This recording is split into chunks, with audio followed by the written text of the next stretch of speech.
परमपूज्य विनायकराव नांदेडकर, परमपूज्य गार्गीताई, त्यांचे सर्व आदरणीय सहकारी, आदरणीय अमोल महाराज, उपस्थित सर्व साधक माता, भगिनी आणि बंधूंनो, दोन प्रकारच्या संस्था असतात. अनेक प्रकार संस्थांचे पाडता येतील. आत्ता आपल्या सोयीनुसार असे दोन प्रकार मी सांगतो की काही रजोगुणी माणसं एकत्रित येतात आणि काहीतरी चांगलं समाजासाठी करावं म्हणून एखादी संस्था काढतात. आणि एखादी संस्था संताने स्थापन केलेली असते. रजोगुणी माणसांनी चांगल्या हेतूने का विना आपण काढलेली संस्था फार काळ टिकत नाही. पण एखादी संस्था जेव्हा संतांनी निर्माण केलेली असते त्याला ईश्वराचं अधिष्ठान असतं. रामकृष्ण मिशन विवेकानंदांनी काढलेली संस्था आहे. विवेकानंद हे अवतार पुरुष आहेत, संत आहेत. देह ठेवताना त्याने सांगितलं, रामकृष्ण मिशन हे स्वयंचलित यंत्र मी सुरू केलेलं आहे. आता जगातली कोणतीही शक्ती ते बंद करू शकणार नाही. एवढा आत्मविश्वास आहे बघा. 1902ला स्वामीजी गेले. आता 2015 आहे. जगामध्ये 120 ठिकाणी रामकृष्ण मठाच्या शाखा आहेत. सुमारे 85 शाखा भारतात आहेत. 35 शाखा भारताबाहेर आहेत. दिवसेंदिवस संन्यासी वाढत आहेत, काम वाढत आहे, कारण का संतांनी सुरू केलेली संस्था आहे. डेरवणचं आमचं हॉस्पिटल आणि शिवसृष्टी किंवा पुण्यातलं बाबा महाराज सहस्रोदय समाधी मंदिर हे दिगंबरदास महाराजांनी निर्माण केले. ते सत्पुरुष होते. चिन्मयानंदांनी चिन्मय मिशन काढलं. चिन्मयानंद स्वतः सत्पुरुष होते. सत्पुरुषांनी काढलेल्या संस्था या सतत वर्धिष्णू होत राहतात. गोरटे संस्थांची तशीच कथा आहे. प्रत्यक्ष परमपूज्य स्वामी वरदानंद भारतींनी या सगळ्या प्रतिष्ठानची स्थापना केलेली आहे. आणि आप्पा हे संत असल्यामुळे त्यांच्या या संस्थेचं कार्यसुद्धा प्रतिपच्चंद्र लेखेव वर्धिष्णुर विश्ववंदिता या छत्रपतींच्या राजमुद्रेप्रमाणे आपल्याला प्रतिक्षणी वर्धमान होत असताना पाहायला मिळतं. या स्थानाचं आणखी एक आनंदाची गोष्ट म्हणजे पुढची पिढी तयार आहे. अनेकदा आमचे सर शिवाजीराव भोसले म्हणायचे की संस्थांना पानं असतात, पालवी नसते. कारण पानं गळून पडायला तयार नसतात, त्यामुळे पालवी तयार होत नाही. इथं पुढची पिढी तयार आहे. विक्रम आहे, विश्राम आहे, पद्मनाभ आहे. हे लोक ही सगळी पताक आपल्या खांद्यावरती घेतील आणि 2050 सालापर्यंत हे संस्थान उत्तम झालेल. पुढचं सगळं आपण दादा बघून घेतील. त्यांनी जबाबदारी घेतलेली आहे. त्यांनी सुरू केलेलं यंत्र आहे. हे यंत्र आता कोणी बंद करू शकणार नाही. इथे येण्याची संधी मी शोधत असतो आणि विनायकरावांचा किंवा गार्गीताईंचा फोन आला की मला खूप आनंद होतो. कारण विश्रांती पावती तेथे जावया पुण्य पाहिजे. गाठीला काहीतरी पुण्य असलं म्हणजे इथं राहता येतं, इथं काहीतरी चिंतन करता येतं, काहीतरी सेवा करता येते. आपणही या संप्रदायातले आहात. अधूनमधून या ठिकाणी आलं पाहिजे. भगवान रामकृष्ण परमहंस म्हणत असत की ज्या ठिकाणी आपल्या सद्गुरूंनी निवास केलेला आहे तिथे वर्षातनं 15 दिवस जाऊन साधना करा. रामकृष्ण सांगायला विसरले नाहीत की सहकुटुंब जाऊ नका, एकटे जाऊन साधना करा, नाही तिथे पुन्हा संसारातले विषय सुरू होतील. एकेकाने या ठिकाणी यावं, 15 दिवस राहावं आणि विशिष्ट प्रकारची जी साधना आहे, जी आप्पांनी घालून दिलेली आहे, दादांना अपेक्षित आहे, ती या ठिकाणी आपण करावी. असं हे अत्यंत पवित्र स्थान आहे. जनरेटर आहे. अधूनमधून बॅटरी चार्जिंगसाठी आपण इथं आलं पाहिजे. आणि आपली बॅटरी एकदा चार्ज करून घेतली की वर्षभर आपलं संसाराचं रहाटगाडगं ओढायला आपण सक्षम होऊ. या स्थानाचं आणखी एक वैशिष्ट्य म्हणजे ग्रामस्थांचा सहभाग.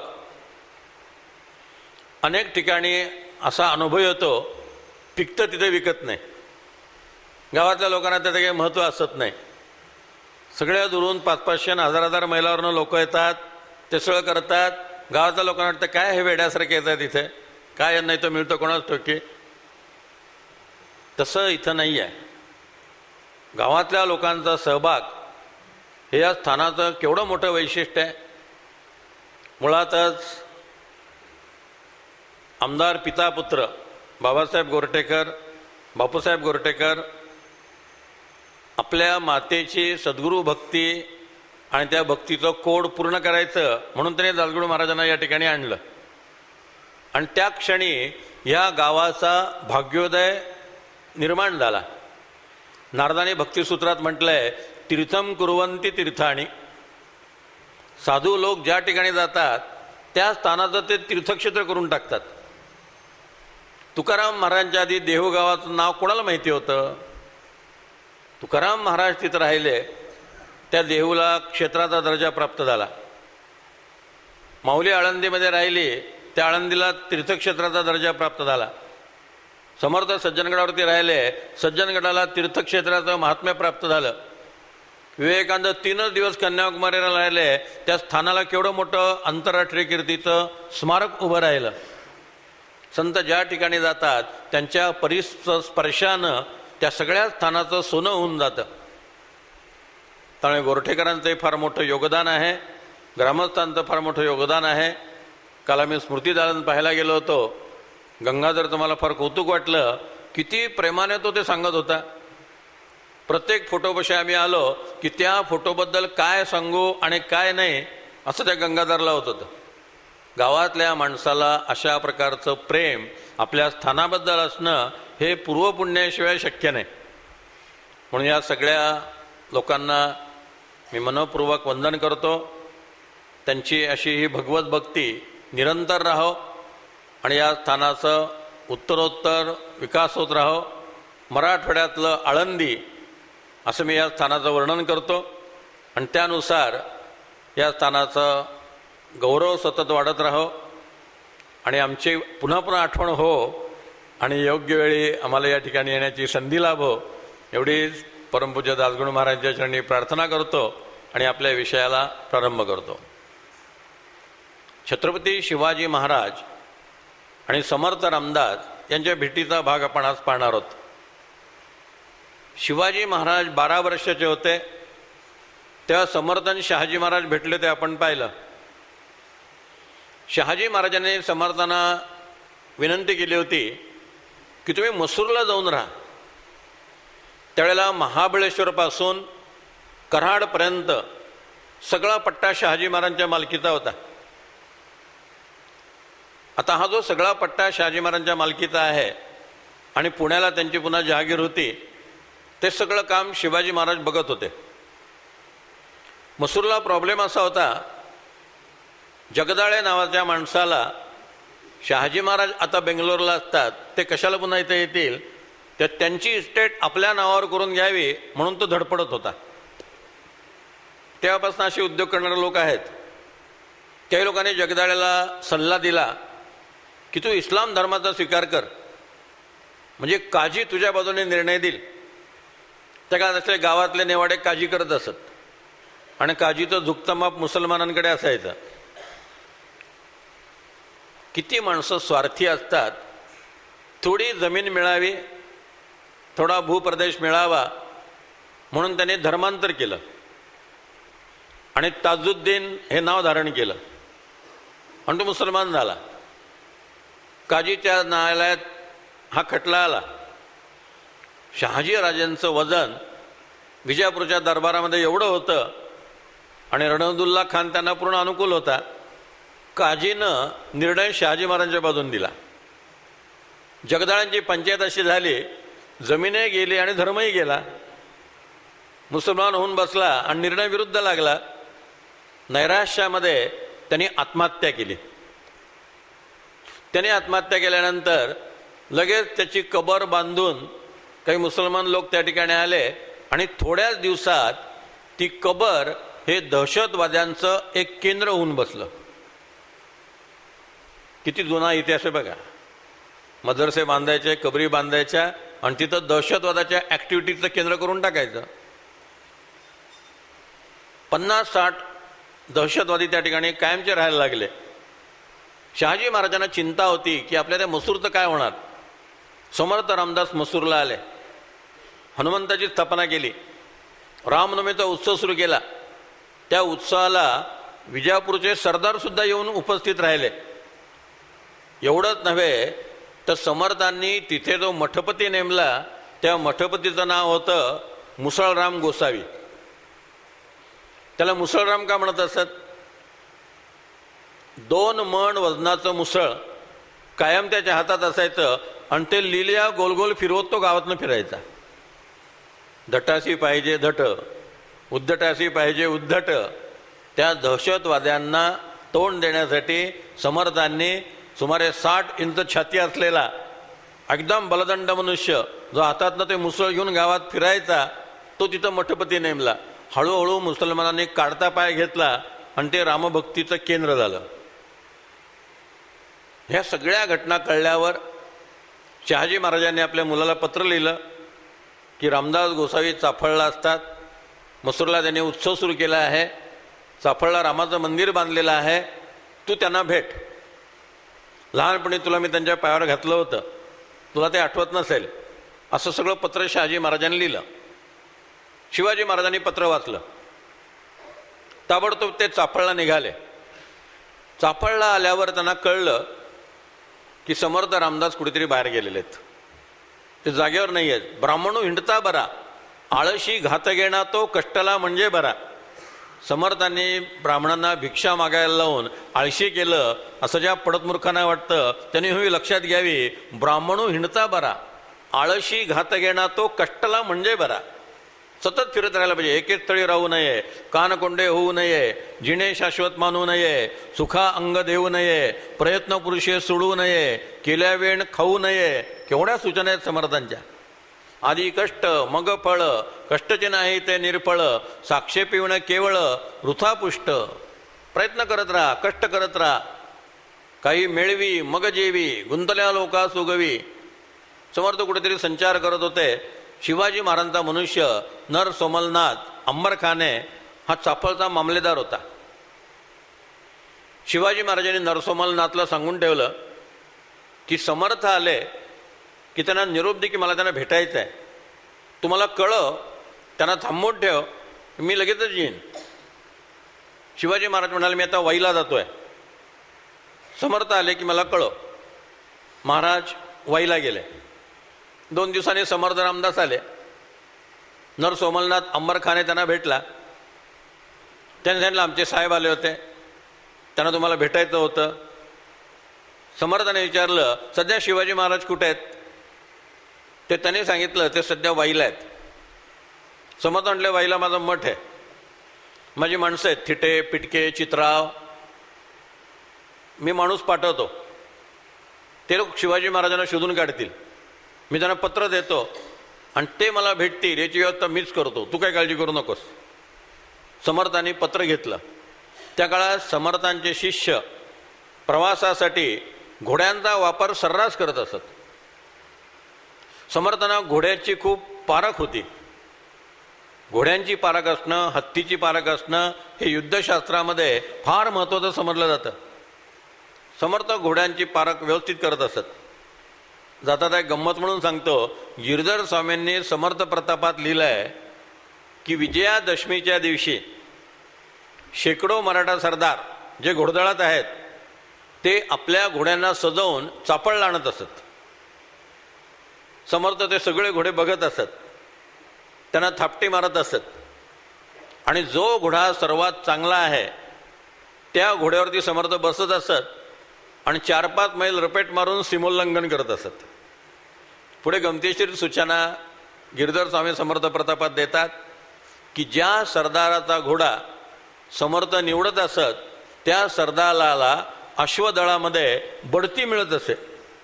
म्हणजे प्रमोशनसाठी माणसं केव्हापासून काय काय भानगडी करत आलेले आहेत ते माहिती असावं म्हणून सांगितलं. की समर्थांना घोड्याची पारख बरोबर आहे आणि त्यांनी या सरदाराचा घोडा निवडला, याचा अर्थ या सरदाराचा घोडा चांगला आहे, त्याला घोडदळामध्ये प्रमोशन दिलं पाहिजे. शिवाजी महाराज लगेच त्याला बढती देत असत. तेव्हा दिवाकरांना त्यांनी सांगितलं, मी पत्र लिहितो ते तू घे आणि शिवाजी महाराजांना नेऊन दे. या पत्राबद्दल महाराष्ट्राचे माजी मुख्यमंत्री यशवंतराव चव्हाण म्हणतात की शिवाजी महाराजांवरती अनेक आरत्या झाल्या, शिवाजी महाराजांवर अनेक स्तुतिस्तुमनं उधळणाऱ्या कविता झाल्या, पण ज्या प्रभावी शब्दात समर्थांनी शिवाजी महाराजांचं वर्णन केलं आहे ते अन्य कुणालाही करता आलं नाही, असं यशवंतराव चव्हाण म्हणतात. पत्र दिलं, दिवाकर गोसावी वाईला आले, रात्री मठात मुक्काम केला, शिवाजी महाराजांची छावणी कुठे आहे याचा शोध घेतला आणि सकाळी त्या छावणीपाशी गेले. त्यांना बाहेर थांबवण्यात आलं. आज शिपायाने जाऊन सांगितलं शिवाजी महाराजांना की चापळहून रामदास गोसावींचा एक माणूस पत्र घेऊन आलेला आहे. श्रीमंत बाबासाहेब पुरंदरे त्यांच्या शिवचरित्रात लिहितात की स्वतः शिवाजी महाराज जातीनं बाहेर आले आणि अत्यंत सन्मानपूर्वक त्यांनी दिवाकर गोसाव्यांना आत आणलं. दिवाकर गोसाव्यांनी पत्र दिलं. शिवाजी महाराजांनी ते पत्र घेतलं, आपल्या मस्तकाला लावलं आणि वाचायला सुरुवात केली.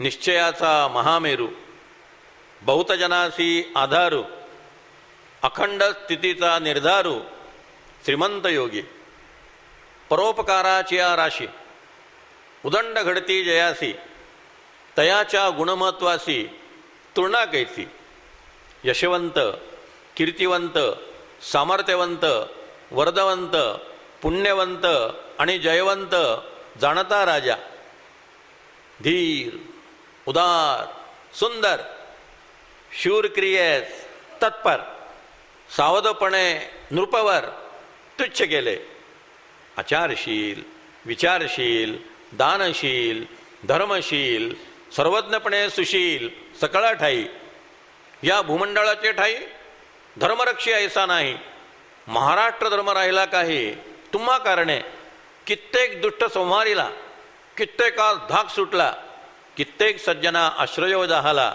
शिवकल्याण राजा. शिवाजी महाराजांनी पत्र वाचलं आणि ते दिवाकर गोसाव्यांना म्हणाले की स्वामी सध्या कुठे आहेत? दिवाकरांनी सांगितलं ते चापळले आहेत. मग मी आत्ताच चापळला येतो म्हटलं. दिवाकर गोसावी म्हणाले तुम्ही उद्या या, मी आज पुढे जातो आणि स्वामींना थांबवून ठेवतो. पुढे दिवाकर गोसावी गेले. शिवाजी महाराज येत आहेत म्हणून समर्थांना सांगितलं. दुसऱ्या दिवशी शिवाजी महाराज आपले 500 घोडेस्वार घेऊन चाफळला आले. आधी रामाचं दर्शन घेतलं, तेव्हा कळलं की समर्थ चाफळपासून 1.5 मैलावरती सिंघणवाडी नावाचा भाग आहे, तिथे आहेत. ते लगेच निघाले होते. अक्काबाई म्हणाल्या प्रसाद घ्या आणि मग जा, प्रसाद घेतल्याविना जाल तो गोसावी आम्हास रागेजून भरतील. मग सगळ्या लोकांनी प्रसाद घेतला आणि शिवाजी महाराज चाफळला पोहोचले. 2 दिवस होता, वैशाख शुद्ध नवमी, शके 1571, गुरुवार, दिनांक 12 एप्रिल सन 1649. श्रीमंत बाबासाहेब पुरंदरे त्यांच्या शिवचरित्रात वर्णन करतात, शिवसमर्थ भेट म्हणजे आकाश आणि समुद्र यांची भेट. शिवसमर्थ भेट म्हणजे प्रचंड वादळ आणि प्रचंड अग्नी याची भेट. शिवसमर्थ भेट म्हणजे विक्रम आणि वैराग्य यांची भेट. शिवसमर्थ भेट म्हणजे ब्राह्मतेज आणि क्षात्रतेज यांचा अपूर्व संगम. छत्रपती शिवाजी महाराज हे योद्धा होते, पण संन्यस्त योद्धा होते. समर्थ रामदास हे संन्यासी होते, पण योद्धा संन्यासी होते. शिवसमर्थ भेट म्हणजे योद्धा संन्यासी आणि संन्यस्त योद्धा यांची भेट. या भेटीतच छत्रपती शिवाजी महाराजांनी समर्थांकडनं अनुग्रह घेतला. समर्थाने त्यांना वेदांत सार हा ग्रंथ दिला, त्याचा सारांश समजावून सांगितला. आजही तो ग्रंथ तंजावरच्या सरस्वती महालामध्ये शिवाजी महाराजांचे सावत्र बंधू व्यंकटराजे भोसले यांच्या पंतुनी जतन करून ठेवलेला आहे. त्या संग्रहालयात तो आहे. पुढे शिवाजी महाराजांनी समर्थांना विनंती केली की माझ्याबरोबर जे मावळे आहेत त्यांनाही काहीतरी उपदेश करा. त्यावेळेस समर्थांनी कल्याणाला सांगितलं, कागद आणि लेखणी घेऊन या. संतांची स्फूर्ती ही 24 तास एखाद्या नदीसारखी वाहत असते. त्याला काही मुहूर्त लागत नाही. दिवाळी अंकासाठी मग लेख लिहू तेव्हा स्फूर्ती आली म्हणून लेख लिहिला असं नाही. 12 महिने तो स्फूर्तीचा धारा वाहत असतो. आप्पांच्या आपल्याला अनेकांना अनुभव आहेत की पंक्तीमध्ये आपण श्लोक तयार करायचे आणि सगळ्या लोकांना आनंद द्यायचे. उत्स्फूर्त प्रतिभा. लगेच कल्याणाला बोलावलं, कल्याणाने लेखणी ती आणली. समर्थ सांगायला लागले, कल्याण स्वामी सगळं लिहून घ्यायला लागले. समर्थाने त्या मावळ्याने उपदेश केला, जयास वाटे जीवाचे भय, त्याने क्षात्र धर्म करू नये. काहीतरी करून उपाय पोट भरावे. ज्याला मरणाची भीती वाटते त्याने मिलिटरीत जाऊ नये. त्याने आईस्क्रीम पार्लर चालवावं, ब्युटी पार्लर चालवावं, एखादा भाजीचा गळा टाकावा, काही करावं. त्याने मिलिटरीची भाषा बोलू नये. पुढे म्हटलेलं आहे, जयास वाटे जीवाचे भय, त्याने क्षात्र धर्म करू नये. काहीतरी करून उपाय पोट भरावे. विन्मुख मरणे नरक जाती, वाचून येता मोठी फजिती. इहलोक परलोक जाती पहा नाका, मारिता मारिता मरावे, त्याने गतीच पावावे. फिरून येता भोगावे मदभाग्य. ह्या 2 ओव्या म्हणजे भगवद्गीतेचा भावानुवाद आहे. हतो वा प्राप्स्यसी स्वर्गम, जित्वा वा भोक्ष्यसे महिम, तस्मात् उत्तिष्ठ कौंतेय, युद्धाय कृतनिश्चय, याचा हा मुक्त भावानुवाद आहे. पुढे समर्थ त्या मावळ्यांना म्हणतात, देव मात्र उच्छा दिला, आपला स्वधर्म बुडाला, जित्यापरीस मृत्यू भला ऐसे समजावे. मरण हाकतो चुकेना, देह वाचविता वाचेना, विवेकी होणी समजाना, काय करावे. देव मस्तकी धरावा, अवका हलकल्लोळ करावा, मुलक बडवा की बुडवावा. धर्मसंस्थापनेसाठी देवद्रोही तितके कुत्ते, मारून घालावे परते. देवदास पावती पत्ते, यदर्ती संशय नाही. धर्माकरता मरावे, मरोनी अवघ्यासी मारावे. मारता मारता घ्यावे राज्य आपुले, मराठा तितका मिळवावा. महाराष्ट्र धर्म वाढवावा.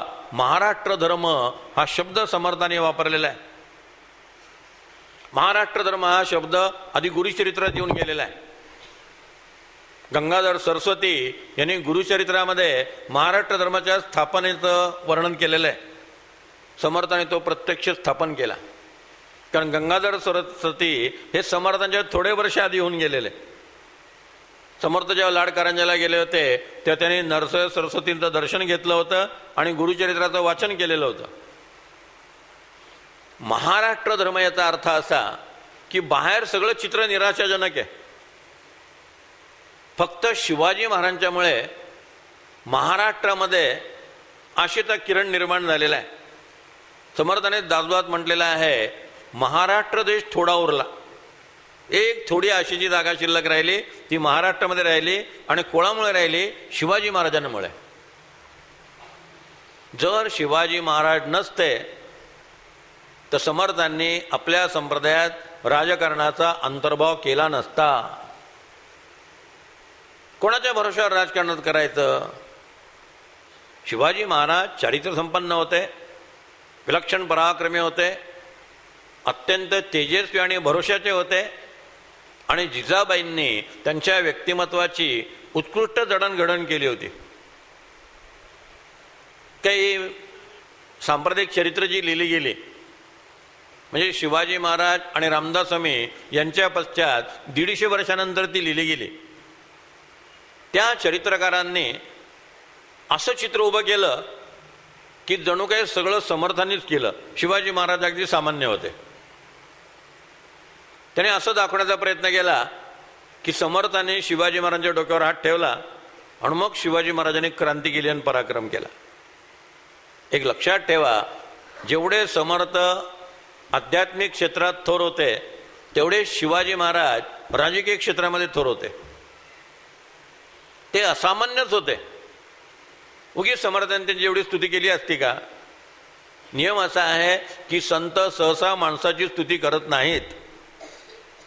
एखादं वाक्य ॲप्रिसिएशन करतील, त्या माणसाला अहंकार होऊ नये म्हणून ते काळजी घेतात आणि त्याची प्रमाणात कौतुक करतात. पण समर्थ शिवाजी महाराजांना यशवंत, कीर्तिवंत, सामर्थ्यवंत, वर्धवंत, हयपती, गणपती, भूपती, पुरंदर आणि शक्ती पृष्ठभागी या भूमंडळाची ठाई धर्मरक्षी ऐसा नाही, महाराष्ट्र धर्म राहिला काही तुम्हा कारणे, असं का म्हणतात? त्यांनाही माहिती आहे की हा मोठा अवतार पुरुष आहे. जसं तुकाराम महाराजांना पाहिल्या समर्थ म्हणतात, ओळखिली खूण अवताराची, तुम्ही अवतारात आहे माझ्या लक्षात आलंय. तसं शिवाजी महाराज हा सुद्धा एक महान पुरुष आहे हे समर्थांनी ओळखलेलं आहे. समर्थांनी डोक्यावर हात ठेवला आणि मग शिवाजी महाराजांना प्रेरणा मिळाली, हे दादांत खोटं आहे. शिवाजी महाराजांना स्वातंत्र्याची प्रेरणा, हिंदुस्थानची प्रेरणा, हिंदूंच्या साम्राज्याची प्रेरणा त्यांची आई जिजाबाईंनी दिलेली आहे. त्याचं श्रेय जिजाबाईंना आपण दिलं पाहिजे. आणि जिजाबाईंनी आणि शिवाजी महाराजांनी त्यासाठी फार मोठ्या खस्ता खाल्लेल्या आहेत, खूप कष्ट सोसलेले आहेत. केवढा त्रास शिवाजी महाराजांना आणि जिजाबाईंना झालेला आहे. कल्पना करा, अफजल खान चालून आला त्यावेळेला सईबाई आजारी आहेत, सईबाई राजगडावरती आहेत, त्यांना टीबी झालेला आहे, त्यांचा मुलगा लहान संभाजी 1.5 वर्षाचा आहे, जिजाबाई संभाजीला सांभाळतायत आणि शिवाजी महाराज आईचा निरोप घेऊन प्रतापगडावरती आलेले आहेत. प्रतापगडाच्या भोवती वाईला अफजल खानाच्या 36,000 फौजेने वेढा दिलेला आहे. 5 सप्टेंबर 1659 या दिवशी सईबाई मरण पावलेली आहे, पत्नी मरण पावली आहे. शिवाजी महाराज राजगडावर जाऊ शकत नाहीत, कारण जायचं म्हटलं तर खाली अफजल खानाची 36,000 फौज वाईमध्ये जाणार कसं? त्यांच्याशी लढत बसायला लागेल. लढायचं होतं पण ते गनिमी काव्यानं पत्नी मरण पावली आहे, शिवाजी महाराज राजगडावर जाऊ शकले नाहीत. शिवाजी महाराज राजगडावरती केव्हा गेले? जुलै महिन्यातल्या आषाढ पौर्णिमेला जे शिवाजी महाराज प्रतापगडावरती आले 1659 साली, ते शिवाजी महाराज जानेवारीच्या 1661 मध्ये राजगडावर गेलेले आहेत. 1.5 वर्ष आईला भेटलेले नाही आहेत. पत्नी गेल्यानंतर 1.5 वर्ष स्वराज्यात जाऊ शकलेले नाही आहेत, किल्ल्यावर जाऊ शकले नाहीत, घरी जाऊ शकले नाहीत. सारख्या लढाया चाललेल्या आहेत, सारखा पराक्रम चाललेला आहे. कुठे फॅमिली लाईफ होतं? या उलट शाहिस्तेखान 2.5 वर्ष लाल महालात राहतोय. शाहिस्तेखानाची 2.5 वर्षातली अचिव्हमेंट काय? 2.5 वर्षात 1 किल्ला जिंकला, चाकणचा किल्ला. 2.5 वर्षातली अचिव्हमेंट. शिवाजी महाराजांनी 10 नोव्हेंबर 1659 या दिवशी अफजल खानाला मारलं.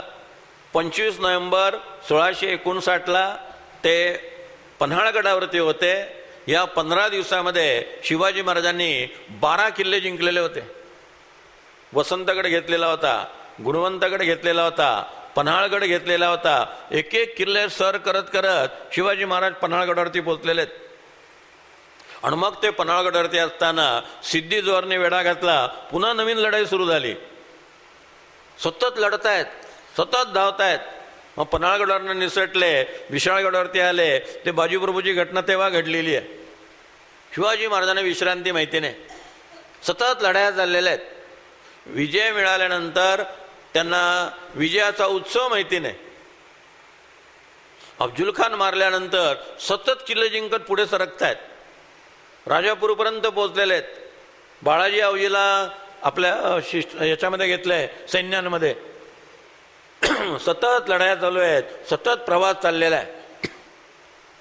आणि शाहिस्तेखान 2.5 वर्षात फक्त 1 किल्ला जिंकतो. आणि लाल महालामध्ये नायकिणीचे नाच चाललेले आहेत. शाहिस्तेखानाने आपली मुलगी परी बेगम हिचं लग्न लाल महालात केलं. त्या लग्नाची पार्टी, त्या लग्नाच्या कवाल्या आणि जलसे हे 15 दिवस चाललेले आहेत. कोणाच्या पैशावरती, कोणाच्या जीवावरती? गरीब माणसाच्या घरातले धान्याची पोती ओढून घ्यायची, त्यातले सोन्याचे दागिने पळून घ्यायचे, पळून आणायचे आणि त्या दागिन्यात मजा करत राहायची. तुमच्या आमच्या गरिबांच्या पैशावरती शाहिस्तेखान मजा मारत होता. आणि शिवाजी महाराज हृदयाचं रक्त सांडत सांडत सबंध महाराष्ट्रात संचार करत होते. केवढे कष्ट, केवढं खडतर जीवन, विश्रांती देही अणुमात्र नाही, अशीच परिस्थिती, सतत परिश्रम, अवकाश नाही जेवायाला उदंड कामे. समर्थांना खात्री होती हा मनुष्य भरोशाचा आहे, याच्या पाठीशी उभं राहिलं पाहिजे. शिवाजी महाराज पराक्रमी होते, वर्षानुवर्ष घरापासून दूर राहायचे, अत्यंत चारित्र्य संपन्न होते. हे बाकीचे यवन सरदार मोहिमेवरती जाताना आपल्या बायका मुलांना बरोबर घेऊन जायचे. शिवाजी महाराजांनी आपल्या स्त्रियांना घेऊन कधीही ते मोहिमेवरती गेले नाहीत. अफजल खान जेव्हा निघाला होता शिवाजी महाराजांना मारायसाठी, तर पहिल्या दिवशी किती चालला? 2.5 किलोमीटर. केवढा पराक्रम, 2.5 किलोमीटर चालला. मग विजापूरला गावाबाहेर मुक्काम, आणि त्याच्याबरोबर त्याच्या 62 बायका होत्या. त्याचे फक्त 62 वेळा झाले होते, 62 ओनली. त्याच वेळेस त्याचा हत्ती मरण पावला. त्याचा हत्ती मरण पावल्यामुळे अफजल खानाला तो अपशकुन वाटला. त्यांनी ज्योतिषाला बोलावलं. त्यावेळेस अंधश्रद्धा निर्मूलन समितीचे मूर्ख लोक नसल्यामुळे अफजल खानाला कोणी विरोध केला नाही. ज्योतिषी आला, ज्योतिषाने त्याची पत्रिका पाहिली. अफजल खान म्हटलं काय असेल ते खरं सांग म्हटले, मला उगीच खोटं सांगू नको. ज्योतिषाने सगळी पत्रिका पाहिली आणि अफजल खानाला सांगितलं की साहेब, या युद्धात तुम्ही मरण पावणार आहात, तुम्हाला शिवाजी ठार मारणार आहे. अफजल खानाने काय केलं असावं? आपण मेल्यानंतर आपल्या 62 बायका व्यभिचारी होतील, त्या परपुरुषांबरोबर संबंध ठेवतील, म्हणून विजापूरच्या गावाबाहेर 12 मोठा असलेली जी मुठ्ठीच्या मुठ्ठी गोल विहीर आहे, आजही विजापूरला जाते विहीर पाहायला मिळते, त्या विहिरीमध्ये आपल्या 62 बायकांना ढकलून दिलं आणि मारून टाकलं. तेव्हा एक समाजवादी बावळट मनुष्य होता, त्याने अफजल खानाला विचारलं, तुम्ही त्या ज्योतिषावर कसा काय विश्वास ठेवला? उद्या तुम्ही शिवाजी महाराजांना मारलं तर? हा निर्लज्ज मनुष्य म्हणतो पुन्हा 62 लग्न करीन. हे सरदार, हे सरदारांचं कॅरेक्टर, हे त्यांची विलासी वृत्ती, हे त्यांचे नाच गाणे, दारूचे जलसे असे सगळे चालत होते. आणि हा महापुरुष केवढा चारित्र्य संपन्न होता. दक्षिण दिग्विजयाला निघाले त्यावेळेस शिवाजी महाराज राजे झालेले होते. वाटेमध्ये शिवाजी महाराजांनी कुठे मुक्काम करावा हे ठरवण्यासाठी हिरोजी फर्जंद हा त्यांचा सेवक पुढे जात असे. आता शिवाजी महाराज सामान्य नव्हते, राजे होते. मग त्यांचा निवास कुठे असावा, त्यांची जेवणाची व्यवस्था कशी असावी, हे सगळं पाहण्यासाठी तो पुढे जायचा. 4 दिवसांनी शिवाजी महाराज तिकडे पोहोचायचे. बेळगावला मुक्काम करायचा ठरला आणि बेळगावाजवळ बेलवडी हा भुईकोट किल्ला होता. त्या भुईकोट किल्ला आदिलशाच्या ताब्यात होता आणि सावित्रीबाई देसाई ही 30-31 वर्षाची मुलगी तिथे किल्लेदार होती, पराक्रमी होती ती. तिचा नवरा मरण पावल्यावर तिने आदिलशाला अर्ज केला की मलाही तलवार चालवता येते, मला जर तुम्ही संधी दिलीत तर मी किल्ला राखील. आदिलशाने विचार केला कोणीतरी आपल्याला पाहिजे ते किल्लेदार, तिला नेमून टाकलं. हे लालू प्रसाद नंतर त्यांची बायको मुख्यमंत्री व्हावी ही परंपरा किती जुनी आहे बघा. ती तिथं किल्लेदार झाले. इकडे हिरोजी फर्जंदला वाटलं की आपण जर तो किल्ला जिंकून घेतला तर बाईला जिंकणं सोपं आहे, किल्ला ताब्यात येईल, स्वराज्य वाढेल. त्यांनी त्या बाईवरती हल्ला केला. पण सैन्य कमी पडलं, कारण बरंचसं सैन्य शिवाजी महाराजांबरोबर होतं. त्या बाईने त्याला हरवलं. आता हिरोजी फर्जंदची अशी पंचायत झाली की जर 2-3 दिवसांनी शिवाजी महाराज आले आणि किंवा बाईने आपल्याला हरवलं असं कळलं तर आपल्याला ते काढूनच टाकतील, बांगड्या भरायला लावतील. त्यांनी काय केलं, भोवताली काही हजार मोगल सैन्य होतं. त्या मोगल सैन्याला सांगितलं तुम्ही मला मदत करा, मला तो किल्ला जिंकून घ्यायचा आहे. आणि जर तुम्ही मला मदत केली नाहीत तर 2 दिवसांनी शिवाजी महाराज येतील, मी सगळ्या शिवाजी महाराजांच्या फौजेसह तुमच्यावर तुटून पडेल. मुघलांनी विचार केला शिवाजी महाराज डोकेदुखी नको, त्यापेक्षा मदत केलेली बरी, म्हणून त्यांनी काही हजार सैन्य त्यांना दिलं. याने दुसऱ्यांदा हल्ला केला आणि बेलवडीचा किल्ला जिंकून घेतला. शिवाजी महाराज आल्यावर त्यांनी सांगितलं महाराज आम्ही स्वराज्य वाढवलं, बेलवडीचा किल्ला स्वराज्यात आणला. शिवाजी महाराजांनी विचारलं किल्लेदार कोण आहे? त्यांनी सावित्रीबाई देसाई. त्यांचं काय झालं? त्या तुरुंगात आहेत म्हटले. शिवाजी महाराज आतून संतापलेले आहेत. शिवाजी महाराजांचा नियम होता बाईला कधी युद्धामध्ये गाठायचं नाही, बाईवर तलवार चालवायची नाही, स्त्रीशी युद्ध करायचं नाही, म्हणून हा नियम हिरोजींनी मोडलेला होता. शिवाजी महाराज म्हणते त्यांना बोलवा, किल्लेदारांना बोलवा. सावित्रीबाई आपल्या 2-2.5 वर्षाच्या मुलाला घेऊन शिवाजी महाराजांकडे आली. मोठी हुशार बाई होती. तिने पहिल्यांदाच काय केलं, त्या मुलाला शिवाजी महाराजांच्या मांडीवर ठेवलं आणि ती शिवाजी महाराजांना म्हणाली जे काही वैर असेल ते तुमचं आणि माझं आहे, जी शिक्षा द्यायची असेल ती मला द्या, तुम्ही मुलाचे मामा आहात, मुलाला सांभाळा. तिने पहिल्याच भेटीत शिवाजी महाराजांना मुलाचा मामा बनवून टाकलं. शिवाजी महाराजांनी त्या 2.5-3 वर्षाच्या मुलाला आपल्या मांडीवरती मोठ्या प्रेमाने घेतलं, त्याच्या अंगावरनं हात फिरवला. त्या मुलाला विचारलं दूध घेणार का? तो मुलगा म्हटला हो. आजच्या मुलांना दूध घेणार का विचारायची सोय नाही. दूध घेणार का? नाही. सरबत घेणार का? नाही. लस्सी घेणार का? नाही. मग काय घेशील? मॅगी खाणार म्हटलं. दुसरं आहेच काय खायला? मॅगी आणि वडापाव, यावर वाढलेली प्रजा. तो मुलगा म्हटला हो दूध घेणार. शिवाजी महाराजांनी चांदीच्या फुलपात्र्यामध्ये दूध आणलं, त्या मुलाला दूध दिलं, त्या मुलांनी त्यासोबत दूध प्राशन केलं. आणि मग शिवाजी महाराज सावित्रीबाईंना म्हणतात की आता तुमची आणि आमची पुन्हा केव्हा भेट होईल माहिती नाही. दक्षिणेतला जो मुलूक मी जिंकलेला आहे त्यातला एक जमिनीचा तुकडा तुम्हाला देतो, त्याचं उत्पन्न दर दिवाळीला तुम्हाला मिळत जाईल, त्यातनं साडी घेत जा आणि भावाकडनं भाऊबीज म्हणून समजा. आणि मग हिरोजी फर्जंदकडे वळले. फार पराक्रमी आहात, बाईला जिंकलत, भुईवा त्या बाईंना पालखीत घ्याला, ती पालखी स्वतःच्या खांद्यावरती घ्या आणि त्यांना त्यांच्या निवासस्थानी सोडा. मंत्र्यांना अशा शिक्षा केल्याशिवाय ते शहाणे होणार नाहीत. शिवाजी महाराजांनी हिरोजी फर्जंदला भुई व्हायला लावलं आणि त्यांनी सन्मानपूर्वक त्या सावित्रीबाईंना त्यांच्या निवासस्थानी सोडलं. 2 दिवसांनी शिवाजी महाराज जेव्हा निघाले तेव्हा सावित्रीबाई त्यांना भेटायला आली आणि म्हटली महाराज मी असं ऐकलं होतं की स्त्री ही मराठ्यांच्या देवघरातली देवता आहे, स्त्रीला कधी अत्याचार केला जात नाही. शिवाजी महाराज म्हटले हो, पण माझा अनुभव वाईट आहे म्हटलंय. शिवाजी महाराज आतून संतापले. त्यांनी विचारलं काय झालं? सावित्रीबाईंनी सांगितलं मी 2 दिवस तुमच्या तुरुंगात होते तेव्हा एका माणसाने माझा विनयभंग करायचा प्रयत्न केला. शिवाजी महाराज म्हटले कोण? त्या बाई म्हणाला तुम्हाला सांगून चालणार नाही, तुमचाच मेवणा आहे म्हटलंय, तुम्ही काही करू शकणार नाही. शिवाजी महाराजांनी नाव ऐकल्यानंतर आपल्या मेवण्याला बोलावून घेतलं आणि तापलेल्या सळयांनी त्याचे दोन्ही डोळे फोडून टाकले. म्हणले नाहीत मी जरा मिसेसशी बोलतो आणि मग तुम्हाला सांगतो. ताबडतोब डोळे फोडून मोकळे झाले.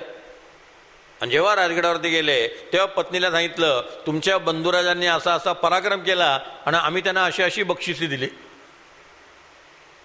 शिवाजी महाराज अशा प्रकारे चारित्र्यसंपन्न होते, शीलवान होते, अत्यंत तेजस्वी होते, कोणावर अन्याय करणारे नव्हते, जाणता राजा होता. म्हणून समर्थाने विचार केला या महापुरुषाच्या पाठीमागे आपण उभं राहिलं पाहिजे. हा एकाकी लढतोय.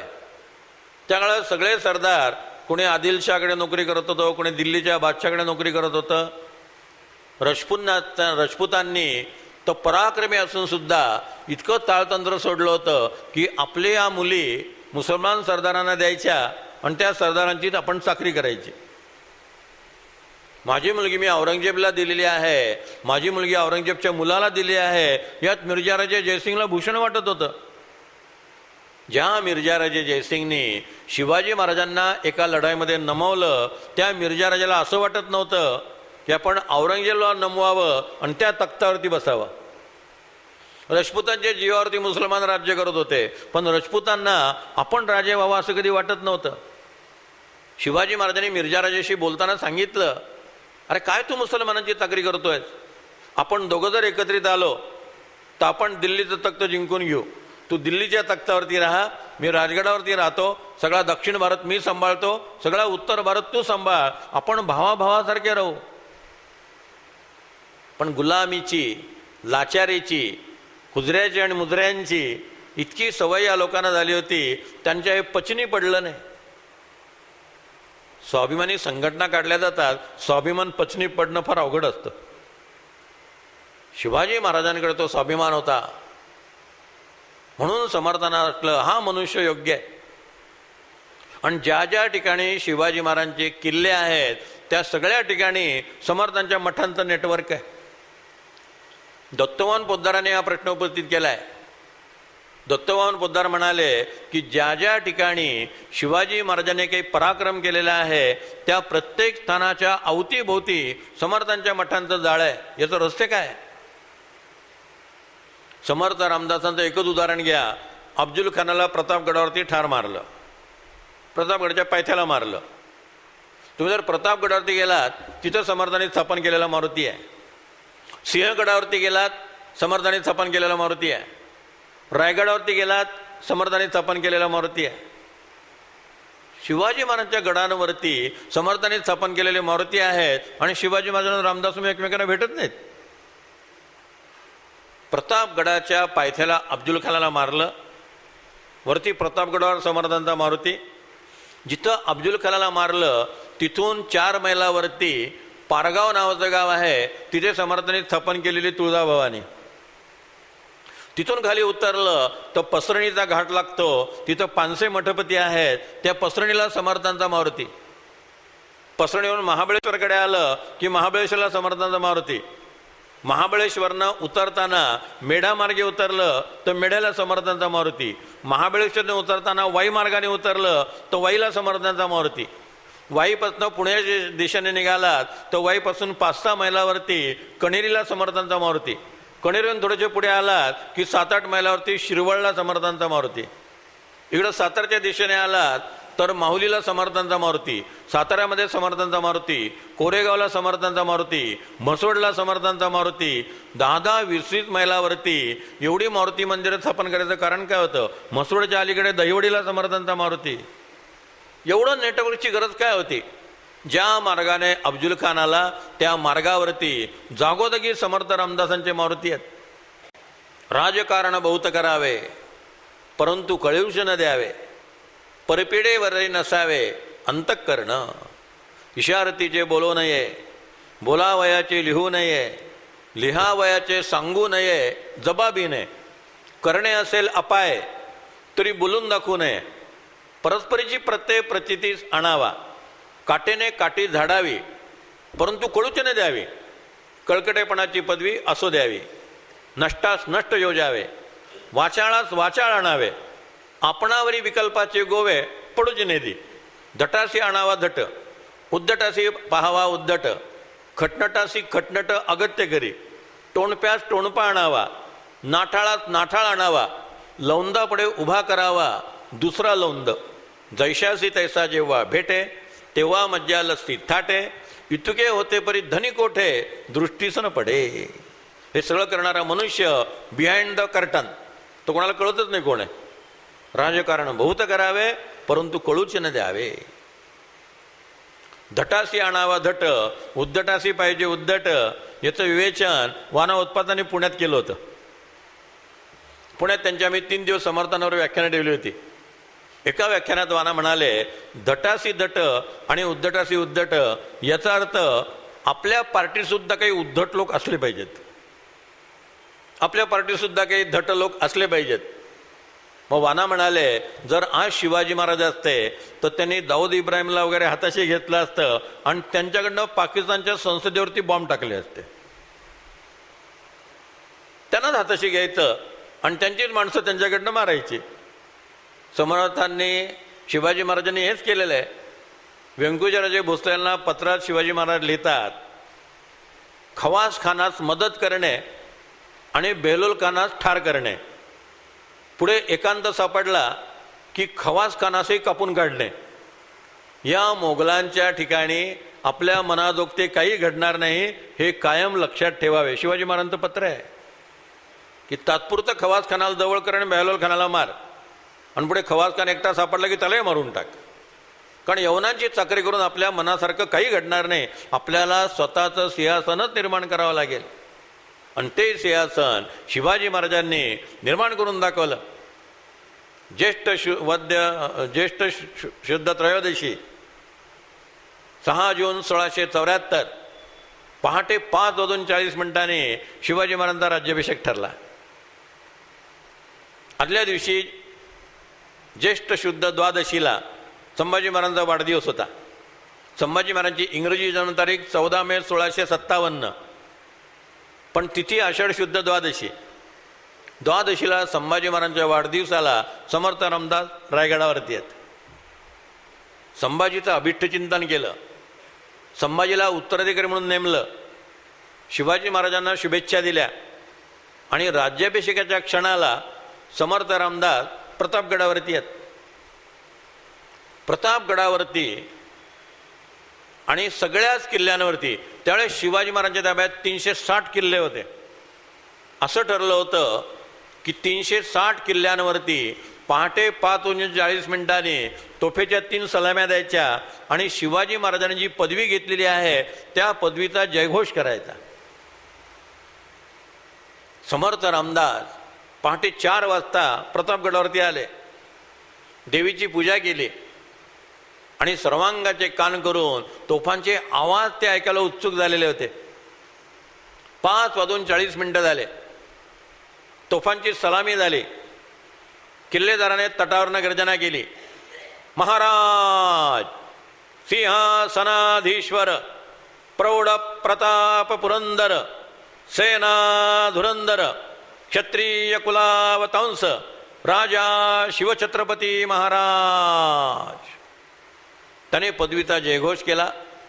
समर्थांच्या सगळ्या अंगावरती रोमांचाचं रान उभं राहिलं. ते गिरधराला म्हणाले, मला काव्यस्फूर्ती होते आहे, मी सांगतो तू लिही. गिरधराने कागद काढले, समर्थ सांगू लागले, गिरधर लिहू लागला, समर्थ बोलू लागले, स्वप्नी जे देखिले रात्री ते ते तैसेची होत असे, हिंडता फिरता गेलो आनंद वनभुवनी. वनभुवनी हे काशीचं नाव आहे. 1634 साली समर्थ काशीला होते. काशीला त्यांना स्वप्न पडलं आणि स्वप्नात शिवाजी महाराजांना राज्याभिषेक झाल्याचं त्यांनी पाहिलं. 1634 साली काशीला पडलेलं स्वप्न 1674 साली 40 वर्षांनी खरं झालं. म्हणून समर्थ वर्णन करतात, स्वप्नी जे देखिले रात्री ते ते तैसेची होत असे, हिंडता फिरता गेलो आनंद वनभुवनी. विघ्नांच्या उठल्या फौदा भीम त्यावरी लोटला, घरडिली चिरडिली रागे आनंद वनभुवनी.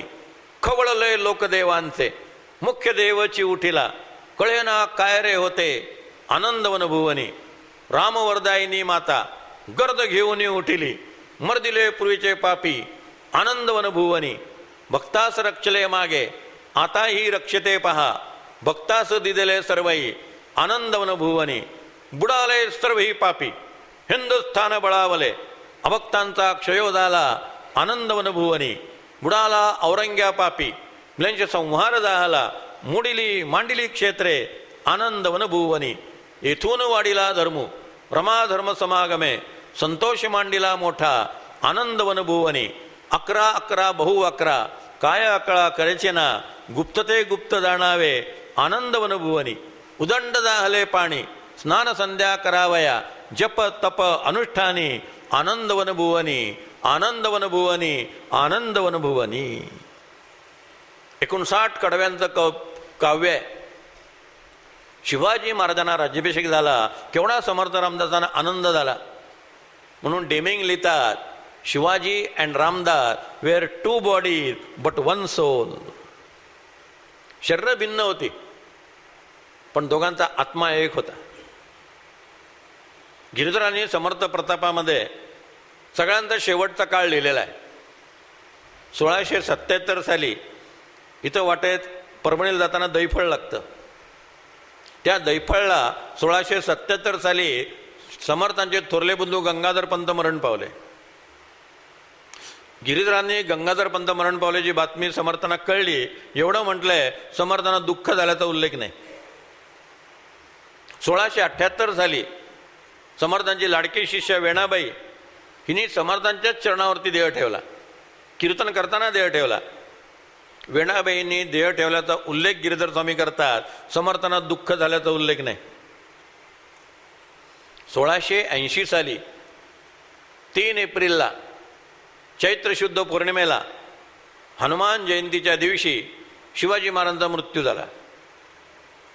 शिवाजी महाराजांच्या मृत्यूच्या बातमीनंतर समर्थांना जो शोक झाला त्याचं वर्णन गिरिधर स्वामींनी 10-12 ओव्यांमध्ये केलेलं आहे. ते लिहितात की 3 महिने समर्थांनी स्वतःला अंधाऱ्या खोलीमध्ये कोंडून घेतलं. 3 महिने जेवण केलं नाही. 3 महिन्यानंतर बाहेर पडले तेव्हा भिक्षेला फुटकी भांडी घेऊन बाहेर पडायला लागले. जेवण बंद केलं. शिष्याने आग्रह केला म्हणून दूध आणि फळं घ्यायला सुरुवात केली. शिवाजी महाराजांच्या मृत्यूनंतर समर्थ रामदास 2.25 वर्ष होते. पण 2.25 वर्ष समर्थांनी जेवण केलं नाही, फक्त दूध आणि फळं खात होते. पुढे एक बातम्या कानावरती यायला लागल्या की राजारामानं गादीवर बसावं का संभाजीने गादीवर बसावं याच्यावरनं रायगडावरती वाद चाललेला आहे. या वादामध्ये सोयराबाई साहेबांनी कैकेयीसारखी भूमिका स्वीकारली. आपला मुलगा राजाराम गादीवरती बसावा म्हणून संभाजी महाराजांच्या विरुद्ध त्यांनी कट केला. अगदी संभाजीला मारून टाकण्याचा सुद्धा कट केला. जेव्हा हे संभाजी महाराजांना कळलं आणि या कटामध्ये सोयराबाई साहेब, बाळाजी अवजी, हिरोजी फर्जंद आणि अनाजी सुरनीर या लोकांचा समावेश कळलं, तेव्हा संभाजी महाराजांनी बाळाजी अवजी, हिरोजी फर्जंद, अनाजी सुरनीर या तिघांना हत्तीच्या पायाखाली देऊन ठार केलं. सोयराबाई साहेबांना तुरुंगात टाकलं. तुरुंगात सोयराबाई साहेबांनी विष खाल्लं आणि आत्महत्या केली. काय वाटलं असेल समर्थांना? राजारामाला आई मेल्यानंतर पश्चाताप झाला. तो संभाजी महाराजांना शरण आला आणि राजारामाने संभाजी महाराजांना सांगितलं, तू रामाप्रमाणे राज्य कर, मी भरताप्रमाणे तुझ्या पाठीशी उभा राहीन. राजारामाचं वय काय होतं? 10 वर्षाचा होता. राजारामाचा जन्म 6 मार्च 1670. 10 वर्षाच्या मुलाला गादीवर बसवायचं. संभाजी निदान 23 वर्षाचा तरी होता. राज्य करण्यास क्षम होता, पराक्रमी होता. पण सोयराबाई साहेबांनी संभाजीची बदनामी करण्याचा प्रयत्न केला. आज संभाजी महाराजांच्या विरुद्ध ज्या खोट्या नाट्या कथा रचल्या गेलेल्या आहेत त्या सगळ्या अनाजी सुरनीर आणि सोयराबाई साहेब यांनी तयार केलेल्या कल्पित कथा आहेत. संभाजी अजिबात व्यसनी नव्हते. संभाजी अत्यंत पराक्रमी होते. सतत त्यांना एकाकी पाडण्यात आलं आणि त्यातनं ते बंडखोर झाले आणि त्या बंडखोरीतनं ते दिलेर खानाला जाऊन मिळाले होते. पण शेवटी समर्थांचं पत्र आलं. संभाजी महाराजांचा राज्याभिषेक ठरला. समर्थांनी दिवाकर गोसाव्याला त्या राज्याभिषेकासाठी प्रतिनिधी म्हणून पाठवलं आणि दिवाकर गोसाव्याने समर्थांचं पत्र त्यांना दिलं. दुश्चित्त कदापि नसावे, तजबीजा करीत बैसावे एकांत स्थळी. काही उग्रस्थिती सांडावी, काही सौम्यता धरावी, चिंता लागावी परावी अंतर्यामी. मागील अपराध क्षमावे, कारभारी हाती धरावे, सुखी करून सोडावे कामाकडे. डायरेक्ट घटनेशी संबंधित उभी आहे की नाही सांगा? अशी उभी दुसरी कोणी लिहिलेली आहे? किशोरजी व्यास त्यांच्या पुण्यातल्या अनेक सभांमध्ये पुण्यातल्या विद्वान लोकांना जाहीर आव्हान देतात की शिवाजी महाराजांच्या जीवनातल्या घटनांचे प्रतिबिंब समर्थांच्या वाङ्मयात जशी सापडतात तशी आणखी कोणाच्या वाङ्मयात सापडतात ते सांगा. शोध घ्या मला येऊन सांगा. कोणाच्याही वाङ्मयात सापडत नाही. ते संभाजी महाराजांना म्हणतात, मागील अपराध क्षमावे, कारभारी हाती धरावे, सुखी करून सोडावे कामाकडे, पाठवणी तुंब निघे ना तरी मग पाणी चाले ना, तैसे सज्जनांच्या मना कळले पाहिजे. जनांचा प्रवाह चालिला म्हणजे कार्यभाग आटोपला, जन ठाई ठाई तुंबला म्हणजे खोटे. श्रेष्ठी जे जे मिळविले त्यासाठी भांडत बैसले, मग जाणावे फावले गलिमासी. आपण जर आपापसात भांडलो तो फायदा कोणाचा आहे? गलिमाचाच फायदा आहे. शिवसेनेला आणि भाजपाला आपापसात भांडायचा अजिबात नैतिक अधिकार नाही आहे. त्यांनी एकत्रितच राहिलं पाहिजे. या ओवीत मी थोडासा बदल करत असतो. श्रेष्ठी जे जे मिळविले त्यासाठी भांडत बैसले, मग जाणावे फावले गलिमासी. मोदी जे जे मिळविले त्यासाठी भांडत बैसले, मग जाणावे फावले ओएसीसी. ऐसे ससा करू नये, दोघे भांडता ओवेसीसी जये. धीरधोरणे महत्कार्य राजकारण सांभाळावे. अनेक व्याख्यानात मी सांगतो की 2019 सालच्या निवडणुका या काँग्रेस आणि भाजपच्या निवडणुका नसतील. 2019 सालची लोकसभेची निवडणूक ही मोदी आणि ओवेसीची असेल. सगळा हिंदू समाज जर मोदींच्या पाठीमागे उभे राहिला आणि मोदी जर पुन्हा निवडून आले तो ओवीसीच्या संकटाला आपण थोपवू शकू. जर ओवीसीची जास्तीत जास्त लोक सत्तेवरती यायला लागले तर इराकमधले आणि अफगाणिस्तानातले दहशतवादी आणि पाकिस्तान आणि बांगलादेशातले दहशतवादी यांच्यासाठी भारताची दारं खुली होतील आणि हिंदुस्थान ही हिंदूंची स्मशानभूमी होऊन जाईल. हिंदूंची प्रेत जाळायला स्मशानभूम्या मोकळ्या असणार नाहीत. त्यावेळेस राहुल गांधी काय करणार आहे? सोनिया गांधी काय करणार आहेत? काय या देशाशी त्यांचा संबंध आहे? काय हिंदू मेल्यानंतर त्यांना दुःख होणार आहे? ते पळून जातील इटालीला. त्यावेळेला मोदी ठामपणे उभे राहतील आणि जसं गुजरातमध्ये हिंदूंना वाचवलं तसं भारतामध्ये त्यांना हिंदूंना वाचवावं लागेल. म्हणून पुढच्या निवडणुका या ओवेसी आणि मोदी यांच्या डायरेक्ट लढाया असणार आहेत. सगळा मुसलमान समाज ओवेसीच्या पाठीमागे उभा राहील आणि सगळ्या हिंदू समाजाला मोदींच्या पाठीमागे उभं राहावं लागेल. समर्थांनी बरोबर सांगून ठेवले, श्रेष्ठी जे जे मिळविले त्यासाठी भांडत बैसले. असं करू नका. शिवरायात आठवावे, जीवन पूर्णत मानावे, इहलोकी परलोकी उरावे, कीर्ती रूपे बहुत लोक मिळवावे, एक विचारे भरावे, कष्ट करून घसरावे, लेंच्यावरी आहे तितके जतन करावे, पुढे अनेक मिळवावे, महाराष्ट्र राज्य करावे जिकडे तिकडे. शिवरायाचे आठवावे रूप, शिवरायाचा आठवावा प्रताप, शिवरायाचा आठवावा साक्षेप भूमंडळी, शिवरायाचे कैसे बोलणे, शिवरायाचे कैसे चालणे, शिवरायाचे सलगी देणे कैसे असे. शिवाजी महाराजांना आठवा. शिवचरित्रावरती मी मालेगावला 7 दिवस बोललो होतो. 8-9 तासाची सीडी आहे. फक्त 50 रुपयात आपल्याला ती सीडी मिळेल. ते शिवचरित्र आहे का? माझा शंकर जाधव म्हणून एक भक्त आहे औरंगाबादमध्ये, त्यांनी या सीडीच्या 500 कॉपीज काढल्या आणि औरंगाबादमधल्या 500 तरुणांना दिल्या. शिवचरित्र आपल्या रक्तात भिनलं पाहिजे. एका हातात शिवचरित्र, एका हातात दासबोध आणि ओठावरती ज्ञानबा तुकाराम, ज्ञानबा तुकाराम हा जप, ही चतुसूत्री जर आपण परत महाराष्ट्रामध्ये आणली तर महाराष्ट्रामध्ये ओवीसीचं काही चालू शकणार नाही. परवा सांगलीला भाजपाच्या एका आमदाराचा सत्कार माझ्या हस्ते होता. तेव्हा मी त्या आमदाराला भाषणात सांगितलं की मिरजेमध्ये आणि सांगलीमध्ये MIM येता कामा नये, इथं ओवीसी येता कामा नये, ही जबाबदारी तुमची आहे. पण त्या आमदारांनी जाहीर भाषणात सांगितलं की जोपर्यंत मी जिवंत आहे तोपर्यंत मी मिरजेत आणि सांगलीमध्ये MIMला येऊ देणार नाही. नांदेडला किती लोक त्यांचे आलेत, औरंगाबादला किती लोक त्यांचे आलेत. भारतामध्ये छोटी छोटी पाकिस्तान तयार होत आहेत. हिंदू समाजाचं जीवन अत्यंत खडतर आहे. आपण जर कटिबद्ध झालो नाही, अखंड एकत्रित झालो नाही आणि मूर्खासारखे शिवसेना आणि भाजप जर आपापसात भांडत राहिले तर ओवीसीनं तेच पाहिजे. डॉक्टर हेडगेवार म्हणत असत, आम्ही लढाया हरलो ते पराक्रम कमी होता म्हणून हरलो नाही, आम्ही आपापसात भांडत राहिलो आणि शत्रूला जाऊन फितूर झालो म्हणून आम्ही लढाया हरलो. आमच्याकडे पराक्रमाची कमतरता अजिबात नाही आहे. शिवाजी महाराज आणि समर्थ यांचं चरित्र आठवायचं ते त्यासाठी म्हणून माझ्या व्याख्यानाला शिवाजीराव भोसले अध्यक्ष होते. 5 दिवसाची व्याख्यानमाला होती. समारोप करताना शिवाजीराव म्हणाले की संतांच्या ओव्या बदलू नयेत.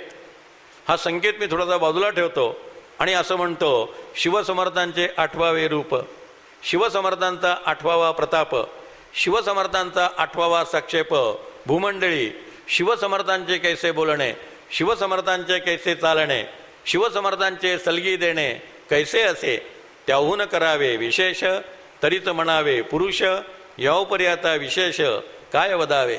जय जय रघुवीर समर्थ.